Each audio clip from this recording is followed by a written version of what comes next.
मगर आप लोगों की जानकारी के लिए, जैसे उर्दू में कहते हैं ना कि आपके हाफिजे को, मेमोरी को ताज़ा करने के लिए कहना चाहूंगा कि आप लोग को चाहिए कि बीजेपी के एक बहुत बड़े नेता जो आज इस दुनिया में नहीं है, जो इस देश के प्रधानमंत्री थे, जिनका वीडियो बड़ा वायरल हो रहा है, उनके भाषण को सुन लीजिए आप। उन्होंने फलस्तीन के बारे में क्या कहा था कि अरबों की जमीन पर कब्जा कर लिया गया है।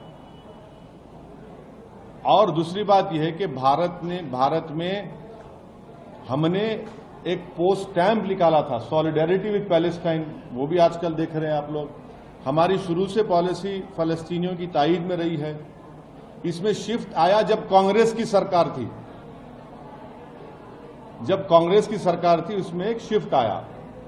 तो ये एक, और फिर पांचवी बात यह है कि ऑस्लो एग्रीमेंट हुआ, और ऑस्लो एग्रीमेंट में कहा गया था कि वेस्ट बैंक और गाजा में इंडिपेंडेंट पैलेस्टीनियन कंट्री बनाया जाएगा। 5 साल जाके 30 साल हो गए। तो इसकी जिम्मेदारी ऑस्लो एग्रीमेंट की सब पर थी, यूएसए पे थी, यूके पर थी, यूरोपियन नेशंस पर थी। तो 5 साल जाके 30 साल हो गए आज आप।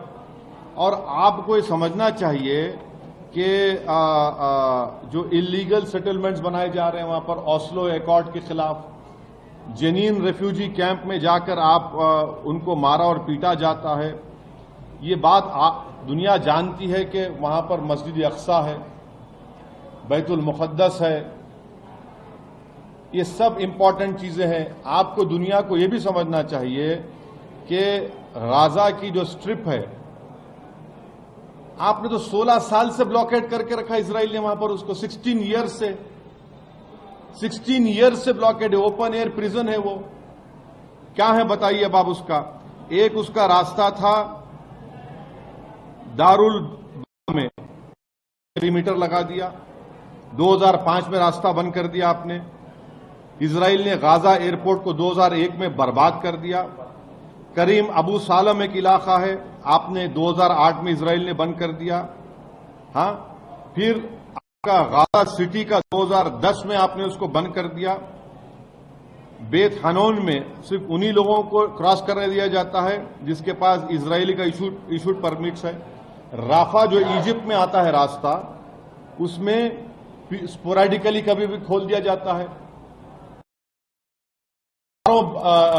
बच्चों को जो फॉरेन स्टडीज का वीजा मिलता, जाने नहीं दिया जाता उन लोगों को पढ़ने के लिए। ओपन एयर प्रिजन बना के रख दिया आपने गाजा और वेस्ट बैंक को।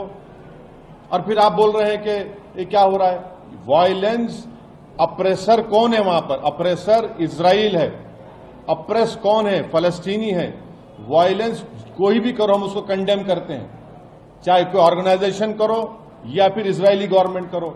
और आप एक बात समझिए, 90 साल से फलस्तीनियों को दबाया जा रहा है। यूक्रेन हमला कर पूरे पहुंच गए।